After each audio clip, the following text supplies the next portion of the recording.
All right, Surrender versus Tom. Let's take a look at the ban strategies here. We have Surrender bringing, of course, the Aggro Druid, Cube Block, Highlander Priest, and Tempo Rogue. Tom with the Cube, Warlock, Highlander Priest, Jade Druid, and Tempo Rogue. Surrender. All right, Tom has banned out Surrender's Cube Warlock, while Surrender has banned out the Highlander Priest. This is basically what I expected. Again, it's either the Cube Block getting banned and or the Highlander Priest. Because Surrender is bringing the Aggro Druid, the Tempo Rogue, and the Highlander Priest, it makes sense for him to ban out the Highlander Priest. And it's interesting. No, it actually makes sense because Jade Druid does really well against the Highlander Priest on Tom's side. So Tom would rather just get rid of the Cube Warlock because his Jade Druid and Tempo Rogue and Cube Warlock are all not that bad against the Highlander Priest. Not super favorable, but not bad. So definitely makes each player's ban makes sense. Nothing too crazy there.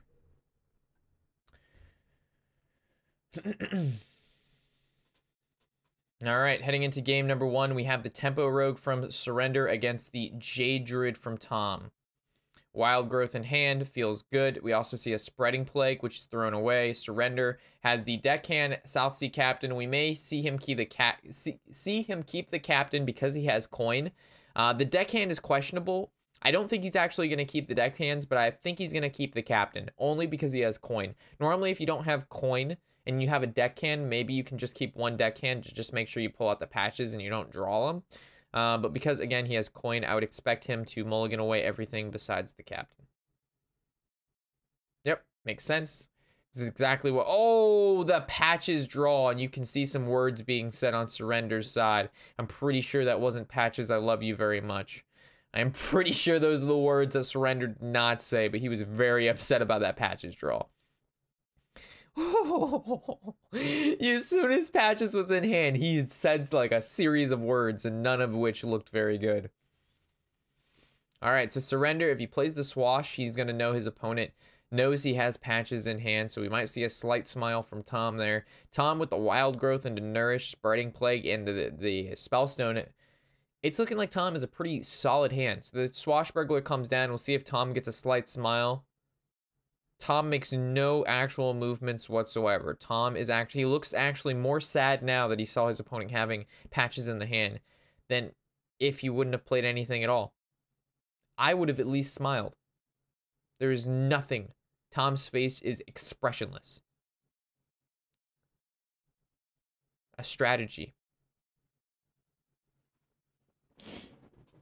Back to Surrender's turn. Coining. Oof. I mean, coining the Captain means that your Swash is going to get buffed a little bit, so it doesn't die to the hero power. So but he could coin Minstrel the following turn. So it's basically, does Surrender value the Swashbuckler more than 2 minions in his deck from a coin Minstrel on 3, or does he just want to go ahead and try to push as much damage as possible, knowing that his opponent had already Wild Growthed? And I would actually like to see Surrender keep that little Earth dude. I don't even remember the name because I never see the card being played, but I'd like to see him play that on a turn where he absolutely has nothing. Maybe like a turn 4 or a turn 6. Here's the dagger up. This signifies that Surrender is going to be using coin for the Minstrel next turn. Tom doesn't really have a lot of options here. I would like to see Tom go ahead. Well, he could hero power and save branching paths, but I would like to see Tom branching paths here. Maybe go for like 1 card draw and then maybe some armor. Because right now, the card draw isn't that important because he has Nourish. And maybe he'd go for double card draw, Nourish for mana next turn, throw down Aya, and then happen to draw into UI or some more ramp. I just know branching paths should be played this turn. It'll be interesting to see exactly what he goes for. Probably double draw. There's the draw 1. I don't think you would ever go for armor. I suppose the draw is much more important at the moment. Perfect. So now we can ramp with Nourish without having to worry about missing out on too much draw, because that's exactly what he just got with the branching paths. Surrender picked up a Backstab. Again, not the most powerful minion a card that he could have gotten. Definitely going to see probably the coin Minstrel here. We also could see the Captain coin patches. Ooh, exactly. Not. Whoa. No coin patches. He just plays the Captain and saves coin. Is he going for coining the Scalebane? I mean, I trust Surrender's play here because the player is, you know, he made it to the World Championship, but it's interesting to see him hold the coin for so long against a deck where he knows if the match goes on, to the later stages of the game, he's just going to lose. There's no way you ever outvalue the Jade Druid. Is he actually going to hold the Arcane? Wow. Tom holding the Arcane Tyrant, even though it signifies good trades on the board. Very interesting. So much patience between these two players. I thought I was patient, but I mean, the plays so far, there's the coin Scalebane. So definitely a good play from Surrender here, holding the Scalebane. He has 2 minions on the board. It's going to buff the 3/3, which means he can't even Lesser Spellstone down the 2/2, which if it would have hit, it would have been a 5/2. There's the Spreading Plague into the Arcane Tile with the Wrath, killing off the Southsea Captain. Wow. What a board swing here. So it really didn't matter where the buff landed on the Scalebane. Between the Jasper Spellstone and the Wrath top deck, regardless, Surrender's minion was going to die.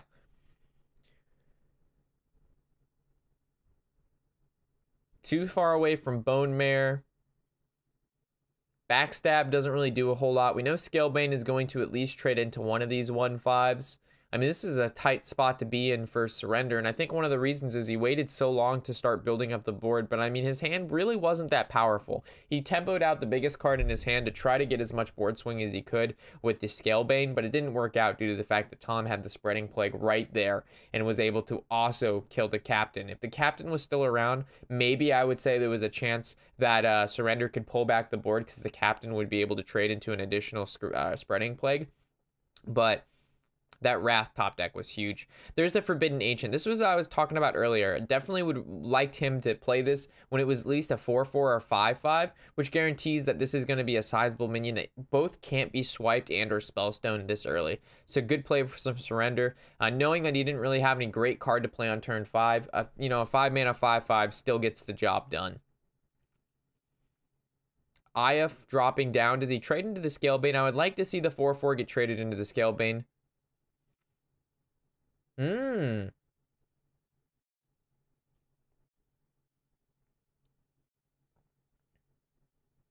Okay. Clears up the entire board with this play, knowing that his health total really isn't that big of a factor due to the fact that he's still at 19. Good trades from Tom. There's the Prince coming down from Surrender, buffing the minions in his deck. Now he can Minstrel, and he's actually going to pull the buffed minions out of his deck. Nothing really great to backstab. He could backstab Aya and trade his dagger in, so Aya would only pop out a 2/2, and it would definitely be a lot less pressure on the board. But if he uses the backstab now, he loses out on a combo activator next turn for free if he ends up drawing the Vile Spine Slayer. So holding back the backstab, knowing that Aya is going to be able to... Ooh, the UI hits the 3/2. And let's see if Aya trades into the 2/2 or Aya just smacks him in the face. Aya trades into the 2/2 to play around the Bone Mare. Makes perfect sense. Whenever you're playing out against a Tempo Rogue and it goes on to turn 7. Ooh, and it was even a Vile Spine Slayer top deck. So, you know, holding the backstab off for that reason. I mean, he could have just hit him with the Swashbuckler Vile Spine, but with the backstab gives you, backstab gives you a little bit more leniency into being able to play a little bit other minions and not just having to play the 1-drop. And then against Tempo Rogue, like I was mentioning, turn 7 is always a Bone Mare turn, so you have to be careful. Try to clear off the board as best you can.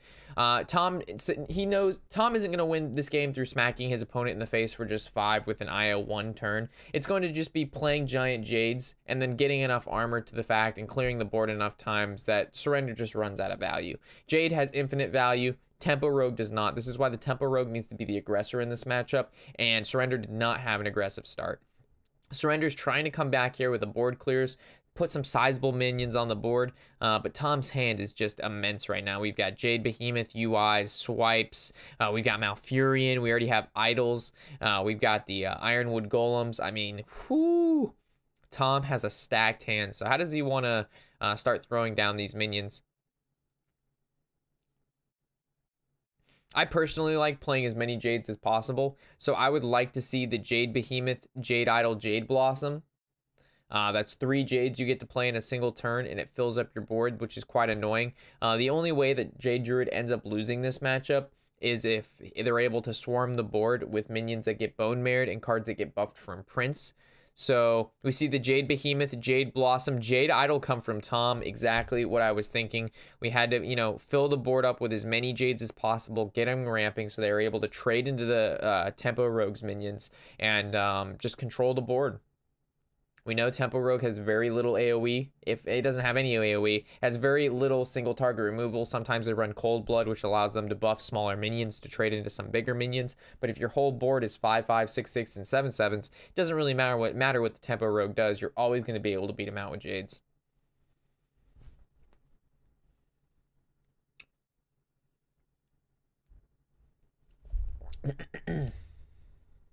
We've run out of coffee.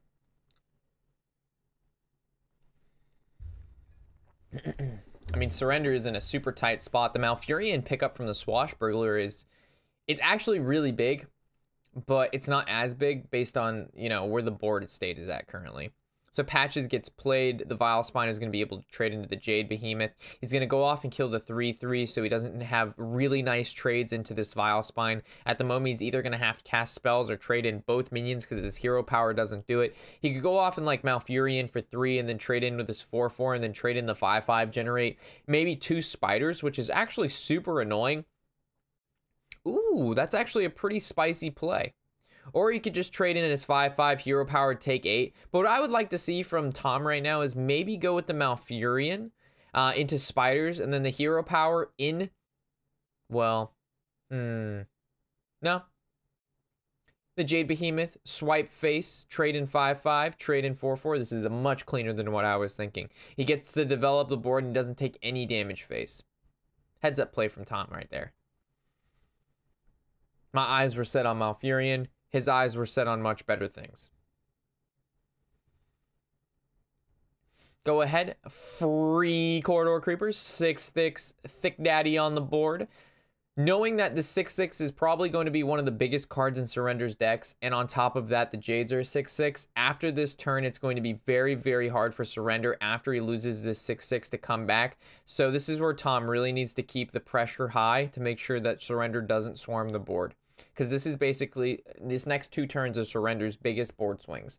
Surrender is running out of high value minions in his hand. He played the Corridor Creeper, which is again the biggest card. We've seen one Bone Mare, we've seen one Vile Spine Slayer, we've seen double Minstrel. So as long as Tom can hold on for at least 2 more turns, keep the board stabilized and not take too much damage, which I think Tom is going to be able to do quite nicely. This is definitely looking like it's going to be a Tom game. Tom's game.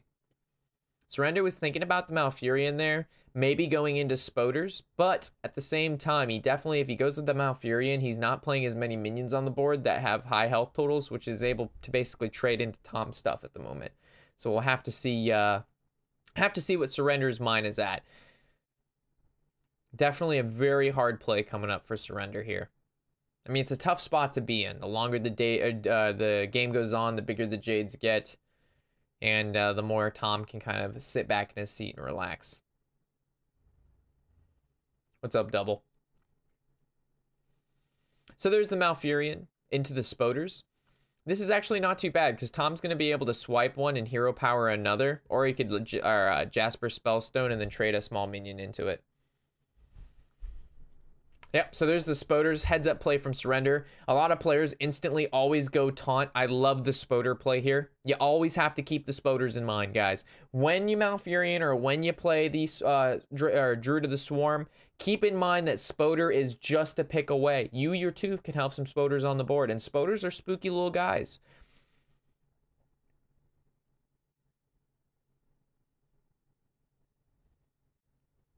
Malfurion hitting the floor for Tom. Well, Tom also picks Spoders. Is Tom a Spodery kind of dude? Tom is also a Spodery kind of dude. My boy Tom. We got 2 Spoder dudes. We got Surrender with the Spoders, Tom with the Spoders. The easy cleanup from Tom dealing with these spiders with no problem at all. We might see a trade into the 2/3. There we go. Oh, a trade into the Spoder. Knowing that his 5/5 will live now, this makes perfect sense. If he leaves the Spoder alive, the Spoder can get hit with the 5/3. This forces Surrender to have to hero power into the 5/3, but then if he hero powers into the 5/3, he still has to deal with the Spoder. If he deals with the Spoder, he has to deal with the 5/3. Perfect setup by Tom, perfect execution, identifying that Spoder is the way. There's the backstab. the hero power into the Spoder. We might see a big Edwin here. So what I like to see from Surrender is maybe the Chair Knight Chain Gang, Serenite Chain Gang, the Elemental, and then the Edwin. We might also see another play with maybe the Captain, but I would prefer to see a Giant Edwin from Surrender right here.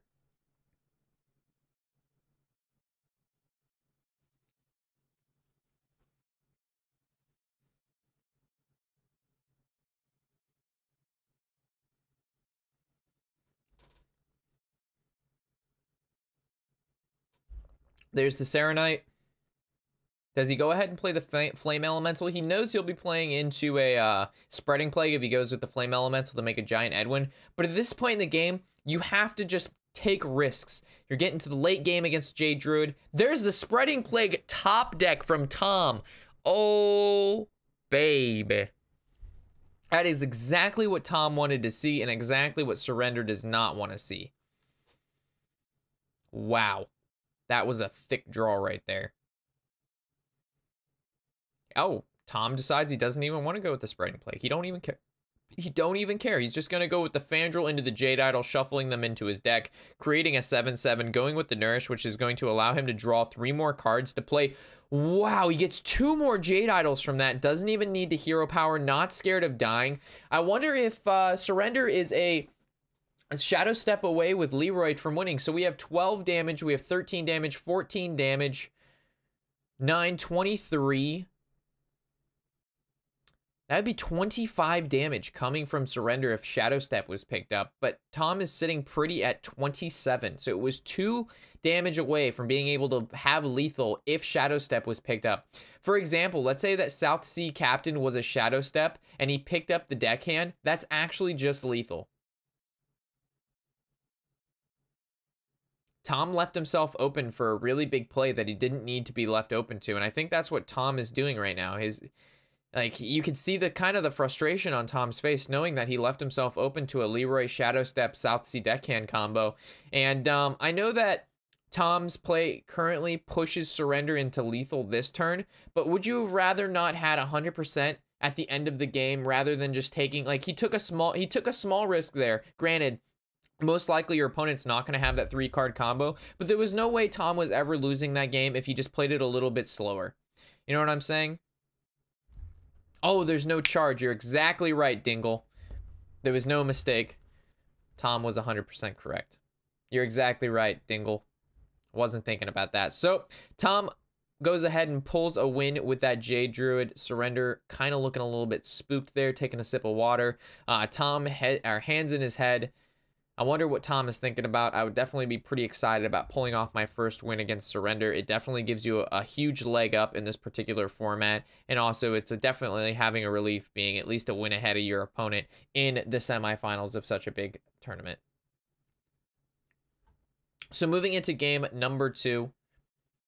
So both players looking pretty focused. I mean, neither of them look that upset. They both have this kind of straight face. Surrender going in with the aggro druid, Tom with the cube warlock. Again, cube warlock, as we've seen in the match before, does fairly well against the aggro deck. Surrender, Corridor Creeper in hand, Galaka and Mark. I don't know if you actually keep, maybe you keep Corridor against the warlock. I'm not a huge aggro player, so I don't know exactly what you're looking for. I know you're looking for at least a turn 1 play and some buffs. Like always, but I'm not sure if it's actually a matchup where you keep Corridor in the opening hand. For Tom, Hellfire looks really nice, and I would basically get rid of everything else. Defile is what Tom wants. Mistress of Mixtures. Oh, wow, he didn't even keep the Hellfire. Woo, Tom, frisky little dingo down there. Surrender's keeping the Mark, signifying if he draws a turn 1 Diremol and or Raven, it gives him the ability to buff it into a 4/4, making it so Tom has a really hard time dealing with it. There's the Bloodsail Corsair into the patches. No buff in Surrender's hand besides the Mark. Not exactly what you want to use. Tom with the double Librarian and Lesser Spellstone in his hand. Really good hand from Tom, but Tom is, do I Mortal Coil or do I Librarian? Because to be Librarians, it's an easy trade for the patches. He takes 2, but it buffs the Spellstone. I would like to see the Librarian here. Because it's either your opponent's going to trade their minion, which normally you would like, because it's keeping the minions on the opponent's side of the board low, because it means that whenever they buff the board, there's that many less minions. Or he's going to hero power on turn 2, which means he's not developing more minions, and he's only really pushing 2. So I really like the librarian here. And then the question is from there, do you even go ahead and coin the second one? I don't think so, because I would like to see if he ends up drawing maybe the weapon or something, and he has a Void Daddy in his hand, you can actually coin out the weapon. But librarian seems to be a pretty solid play here. Or you could just go ahead and coin Defile. But, you know, that's pretty frisky too. I prefer to keep Defiles when my opponent goes ahead and plays a little bit wider board. There's the Mountain Giant. He's going to go ahead and buff the Spellstone. Librarian hits the floor. There's the Power of the Wild for the buff. So you could go ahead and trade patches, make a 3-2, and then mark that on turn 3. Not the most powerful play you can make on turn 3, but you're still buffing a creature for 2-2 and drawing a card. So we're going to see the 3-2 Panther here and a trade with patches into the 2-1, and then he's going to push one face. This is setting up for the mark on turn 3, like I had mentioned right before this. There's the tap coming from Tom, almost an instantaneous tap, and that's it. There's the mark coming down on the Panther, making it a 5-4. This lines up really perfectly to a coin Spellstone if Tom's feeling like that that Panther is going to go down. Coin Giant, you guys are too much right now. So will we see the... oh, he's going for the Librarian Defile. Wow. What a nice play from Tom. I was looking at the Spellstone to deal with the Panther, but why not draw a card, buff the Spellstone, and then Defile? The only problem with using Defile that early is if your opponent ends up having a living mana, which Surrender does, it's going to be pretty bad. So currently Surrender is pushing quite a few damage. He's pushing 11, 12 damage next turn. Tom is at 16. If Surrender has Savage Roar, it is lethal. Tom can go ahead and clear up the Worm and heal for 7, which is the safest play. Or he could go with the Mountain Giant, which is an offensive play. I prefer the Spellstone here as well, because you take off your opponent's biggest minion and you heal out of range of any sort of burst. There's the second living mana coming into Surrender's hand. Surrender's going to go ahead and slap that sucker on the board, hit face for 5, and force Tom to have some sort of removal here. I'm sure that Tom wishes he had a Defile right here, because a Mortal Coil Defile would clean up this board really, really nicely. But because he used his Defile earlier on in this game, he no longer has the AoE in his hand to deal with this board state. And I think that's actually just going to wrap up the game here. I do not see a way for Tom to come out of this. I mean, obviously he could play Giant and then the Mistress of Mixtures and then maybe try to rip out maybe a Lackey. Yeah, I don't even know. He would maybe have to like Mortal Coil something, get like a Lackey and a Dark Pact, and then pull a Void Daddy. But this is just a super, super not good place to be. He also could go with like Mistress Coin Cube just to try to heal for a little bit more. He goes for the tap, finds the Hellfire off the top. Woo! Wow. What a risky play from Tom. He realized that his only out was being able to basically tap into a Hellfire or a Defile. Any other play he was going to lose anyway. Holy shit, if I was Surrender, I would have tilted off my seat and actually probably fell on the floor. I would have probably not been able to survive that one. Oh, the Lackey top deck. Wow.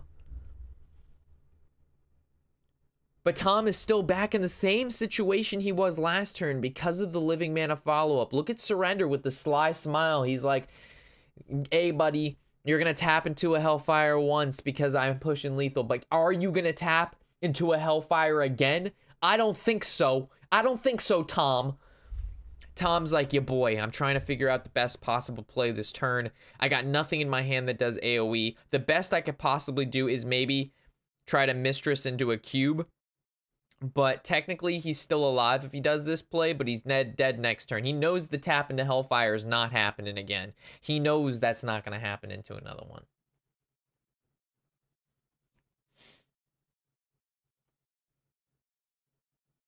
He's going face with everything. Makes perfect sense. There's no reason to make any form of trades. He's pushing lethal again. He knows his opponent has no AoE because he didn't see it the turn before. And he also even had to tap into Hellfire. So he knows Tom's hand consists of most likely some form of Void Lords, Doom Guards, Mountain Giant kind of combo.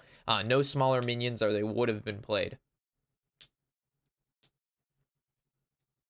Surrender just closing his eyes. He knows that this next turn is it's gonna pan out, whether he's gonna pull ahead and be pull to match Tom as a 1-1 or it's gonna be down 0-2. Tom, again, not the top deck he was looking for. There's no way to pop the cube. He's heading for the tap, pulls the Dark Pact. Does that change anything? No, because he doesn't have coin. He can't lackey Dark Pact into a Void Daddy because he only has 5 mana. If he Dark Pacts the cube after killing a 2/2, the opposing player is still going to be pushing 2, 4, 6, 8, 10, 11, 12. He's only going to be healing to 10. There's no out for Tom here. There's no out for Tom here. I'm calculating all possible possibilities, and there's just not one. Tom drops the Kinsami Da on the floor. Surrender pulls off the first win. It's a 1-1 in this very tense series. Surrender knows that double living mana just allowed him to push through that game. Heading into game number 3. Surrender with the sly smile. Tom looking like he's going to literally shoot lasers out of his eyes and destroy the monitor in front of him. Very different sort of play styles here. Different ideologies. The results the same. Surrender with patches in hand. Obviously, that guy is going to be making his way back in the deck. Tom with a pretty good hand as well. Mistress and Mixtress, the Librarian. Probably going to put the Faceless and Void Daddy back into the deck. Wow, he even puts the Librarian back in the deck. Surrender with the sly smile again. Quarter Creeper in hand. Van Cleef and Captain. Tom with the double Mistress Librarian Cube combo. Okay.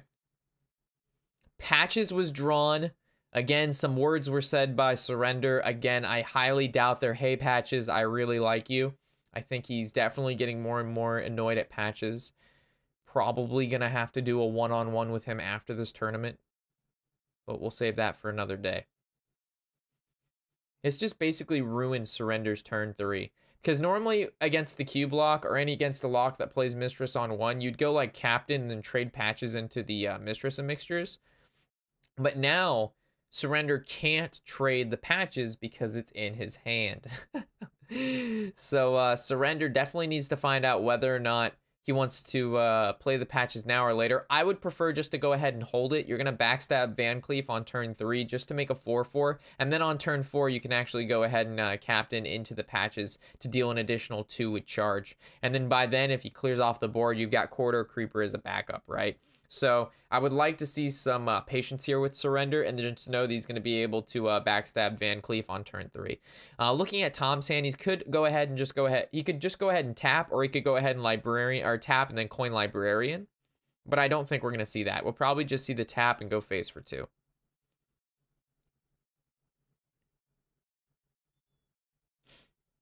Ooh, the Prince draw. I think that actually beats out the backstab Edwin turn. You can actually make a pretty thick Edwin later. So I would like to see, I just like to see the Prince here. And then the question is, do you backstab the Mistress just to go ahead and heal him for 2, just so he doesn't get the 4 heal off? And I think that's pretty good. I think backstabbing a minion and also stopping your opponent to heal for the additional 2, because you know Tom's going to tap again next turn. So I would really like to see the Prince backstab here. I again have the hiccups again.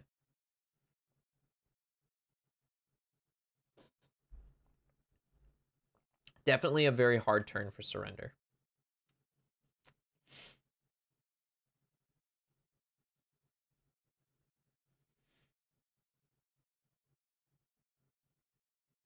Looks like he's doing some calculations in his head, figuring out exactly how much damage he can do over X amount of turns, based on whether he backstab Van Cleefs or if he just goes with the Prince backstab.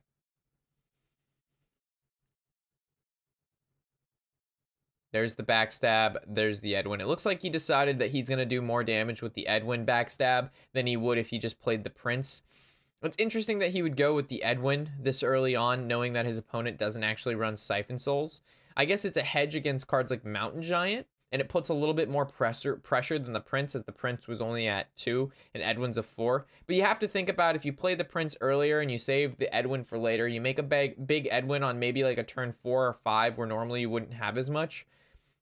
And then also being able to Prince sooner gives whatever you're going to draw the additional 1/1, which is technically 1 damage, which makes up for the deficit of it being a Prince. So you're talking about like a -1 damage here versus saving Edwin could potentially be like maybe a 6/6 or an 8/8, which means you're actually going to do 2 more damage with Edwin. So you're actually up net 1 if you're going to calculate like over the Prince statistically drawing like a creature this upcoming turn, and then Edwin being able to attack once before it dies. So you're talking like plus or -1 based on one of those plays. Very heads up play from Surrender. I would have taken the other route, but so there's the Edwin going phase for 4, which is the 1 attack I suppose the Edwin would have gotten, which means if a Prince would have been out, it would have done 2 instead. But the Minstrel actually would have been a 4/3 instead of a 3/2. So now if Minstrel were to attack, that actually negates the effect. You know, you guys know what I'm saying. I'm going too much into this, but it was actually very, very important. Could be important if he should have backstab Princed or backstab Edwin right there.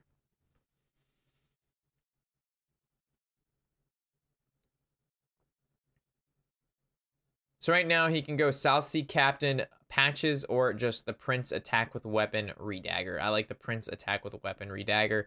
The sooner you get that online, the sooner your weapon, or sooner your minions can get that buff going, and you can start doing a little bit more chip damage. There's another Mountain Giant. We're definitely going to see a Giant hit the floor here. Do we see a Mistress to follow along? We do not.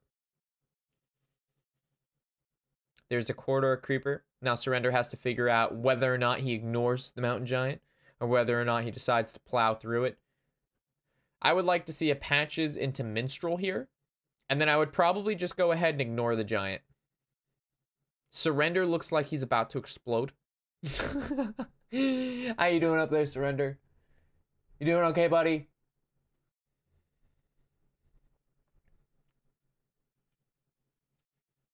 So there's the Patches into the Minstrel. It's going to draw him 2 creatures out of his deck. Both of those creatures are going to have the buff from the Prince, which is quite nice.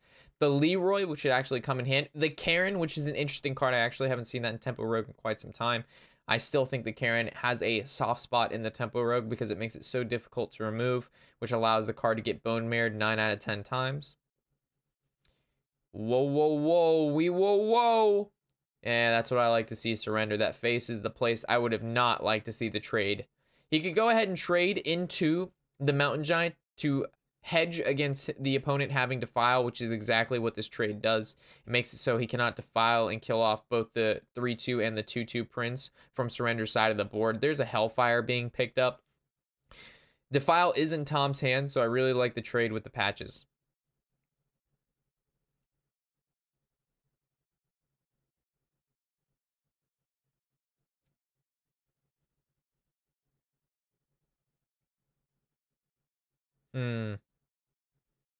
I see some Mountain Giant shenanigans here, to be honest. You can either go ahead and trade into Edwin, play the new Mountain Giant in his hand, or you could trade into Edwin and play Cube the Giant, and then he could cube the cube to make 2 more Giants, and then make 2 more cubes. I personally like going ahead and playing the second Giant in his hand, because you're always going to be able to most likely cube a Giant if there's 2 of them out. But if you go ahead and cube the Giant now, there's no guarantee that you're going to be able to play the second Giant in your hand, because who's to say that your hand's going to be this large when you start having to play some of your other way AoE spells. Looks like he's going with the Umbra into the Mistress into the trade. This is a little bit safer.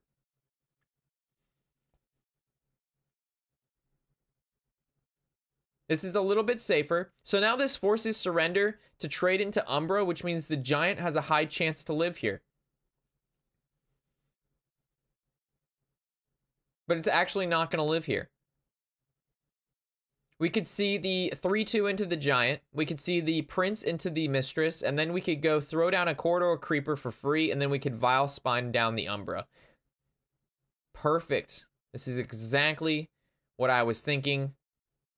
This is the huge play. This is why I would have rather played the other giant. And or have cubed the giant. Because it makes it so your opponent doesn't really have a great clear. And it also allows you to have a really good follow-up because you get to cube the cube. So here's the Hellfire hitting the floor, the Librarian into the Defile for a full board clear here. Surrender's probably going to follow up with the Karen, which is really, really nice. And then if he can manage the top deck like a Bone Mare, he actually can still pick up a really nice win in this game. So it all depends if Surrender can pick up a little bit more gas to keep this going. There's another Vile Spine. That is some basically not gas, but it's going to be able to remove the giant that Tom's most likely going to play the following turn. He still doesn't have enough mana to play the Void Daddy, so Surrender doesn't really need to worry about the taunts yet.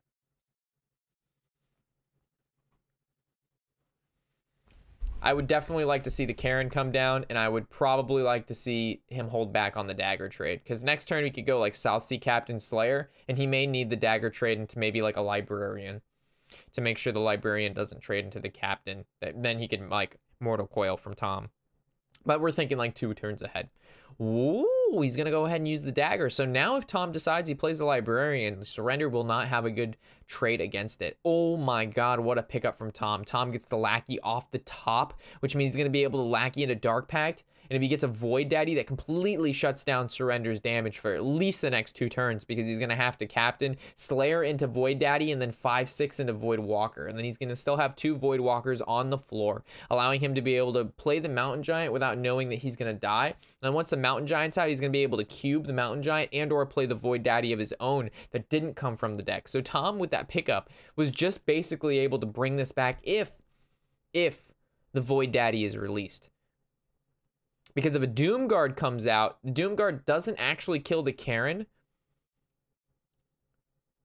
And when he knows he has a Void Daddy in his hand, so it's basically a 1 in 3 to pull the Void Daddy. This is a hard spot to be, but it's his only option. Whoa, he taps instead and goes with the Giant. Oh, he taps and goes with the Lackey? Interesting.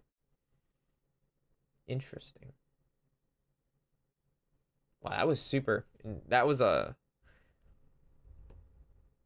I mean, that was the right play. It was better than going ahead and Dark Pacting it. The reason is now is if Surrender ignores the 2/2, he's going to be able to pull a Doomguard out. The Doomguard can trade. He cubes the Doomguard, Dark Packs the Doomguard, and the Doomguard gets 2 Doom cards and or Void Daddies. But now, if he trades into it, which I think Surrender should, I would like to see Surrender trade because it plays around the cube. And the reason Tom did this is to play into the cube.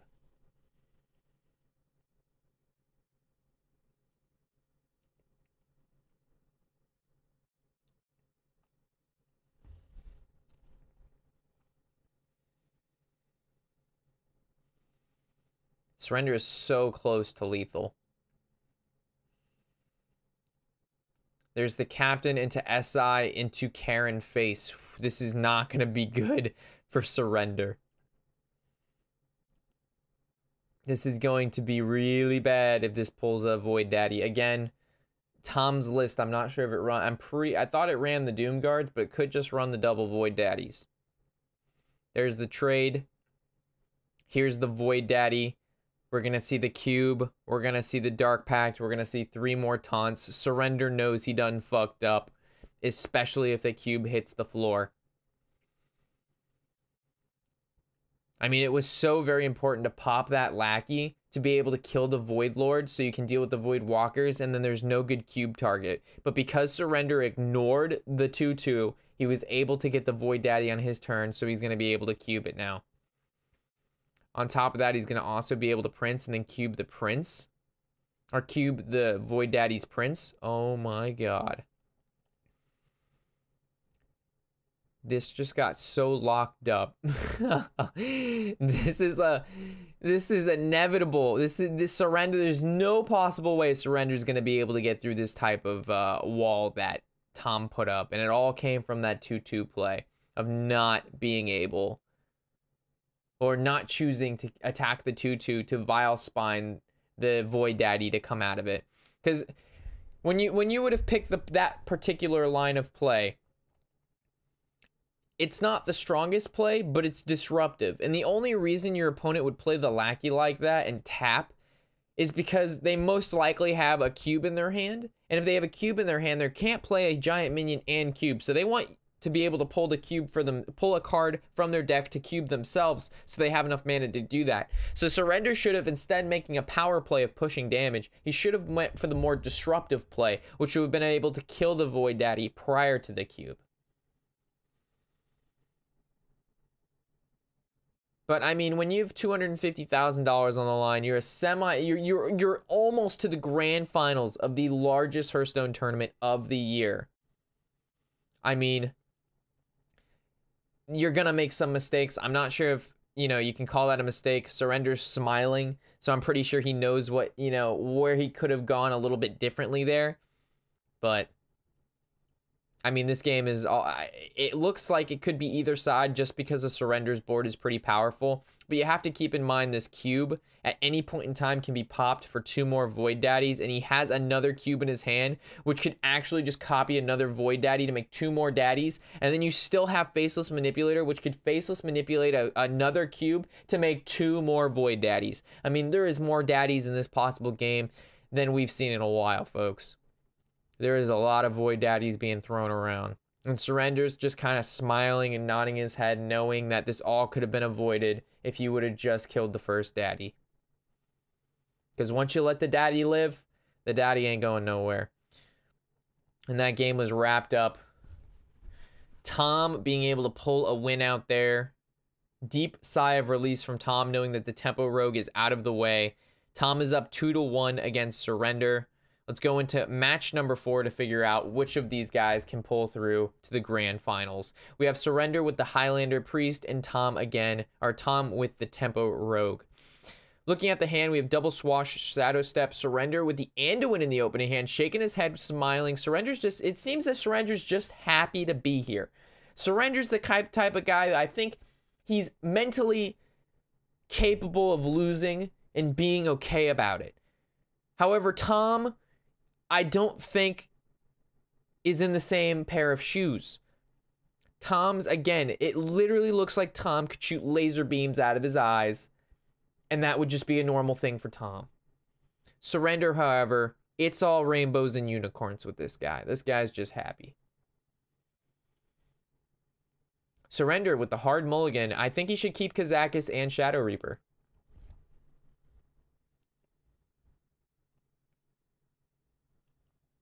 He ends up keeping the Kazakis and the Shadow Reaper.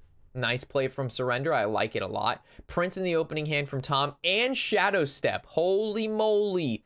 Oh gosh. Oh gee willikers.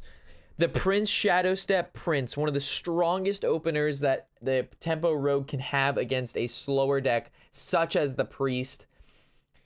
I mean, Surrender does have the Kazakis and Shadow Reaper in his hand, which gives him a little hedge. If he manages to pick up Raza, he's going to be able to pull through, most likely. But, I mean, this start for Tom is incredible. So he's going to go ahead and coin out the Acolyte. He needs to get the draw on board. He knows he needs Raza, and this is the best way to do it. South Sea Deckhand, a 1-mana 4/3 charge. On top of that, it's pulling patches out of that. Was the best draw Tom could have ripped. This is the best. Now he gets, for just 1 mana, he summoned a 7/6 minion with charge. For 1 mana. That a 1 mana 7/6 charge. That's much better than a 4 mana 7/7. Easy trades with Tom here. Patches into the 1/3. Push 7 to the face. I mean, this start is just a steamroll from Tom.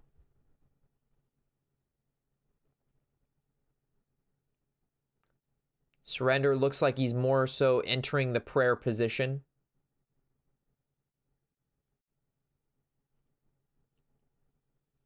It's a little late to pray, but, you know, you got to do what you got to do when you got to do it. And if praying makes it any better, your boys got to pray. The Cleric coming down, he's going to heal the patches, get the additional draw. Maybe looking for an Alkanai Circle combo. Maybe trying to find a Dragonfire Potion. Maybe even a Blood Mage Spirit Lash. But, I mean, this is just a killing. Tom going all face, pushing Big Daddy damage. Looking at potentially lethal on turn 5 against the Highlander.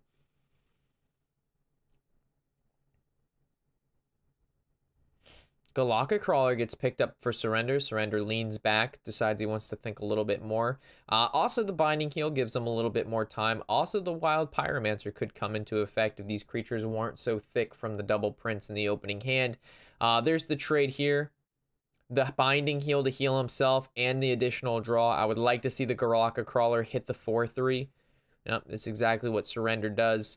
This buys him a little bit more time and heals him a little bit. Surrender does make a small step in the right direction that turn.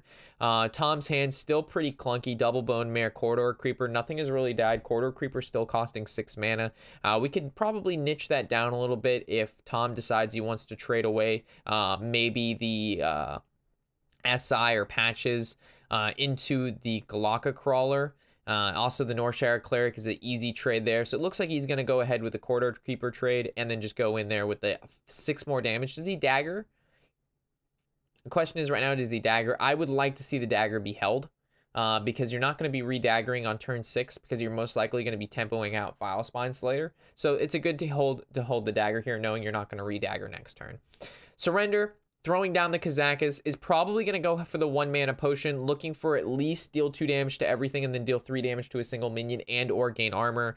His first option is gain armor and freeze a minion. The armor only holds back a little bit. He might have to go for freeze and then deal 3. And then the freeze has to land on the 7/7.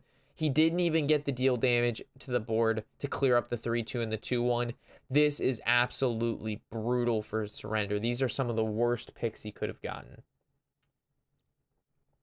Surrender is having one of those Rob type games where the worst case scenario is every case scenario.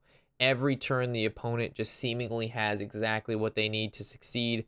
While meaningful, you're just trying to look for a simple Kazakus potion and chill.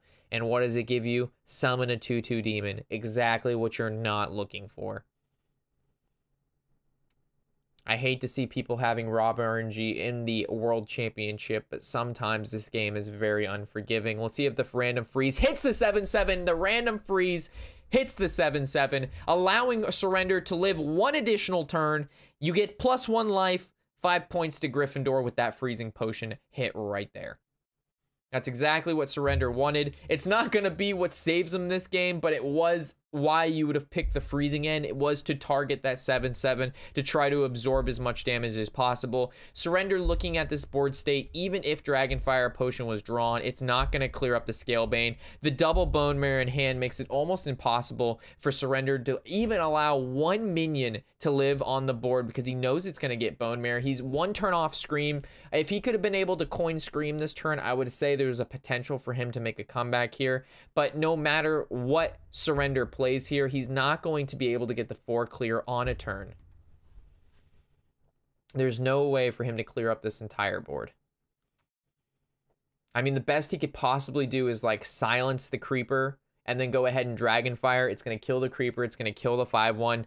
The Scalebane's going to live with 7. The Scalebane gets hit with Bone Marrow, and then it goes to 11. And then he's going to be at 1 HP. He goes ahead and he screams the board, and then he just gets daggered down, which means he's going to have to Shadow Word Pain and find a heal. He goes with the Wild Pyromancer, Shadow Word Death play, and the Radiant Elemental. There you go. He found a little bit better out than I was looking at. Doesn't need to Dragonfire, clears off the Prince, and only keeps 5 damage on the board. We're going to see a Bone Mare face here 100% of the time. Yeah, I think we're just seeing a Bone Mare face here 100% of the time. Tom knows that he cannot allow this game to continue because Anduin is going to come out shortly. The Raza pickup from Surrender. Surrender nods his head knowing that he actually can make a comeback here. So what I see here, he could go Wild Pyromancer into the Creeper and then Dragonfire and heal face, putting himself at 5. Then if Tom decides to play a minion as Bone Mare, he could go ahead and drop the Anduin followed by the Raza, but then he's going to need to pick up some heal. Surrender actually wiggled his way out of a super tight situation. Wow. There's the swash into the Bone Mare.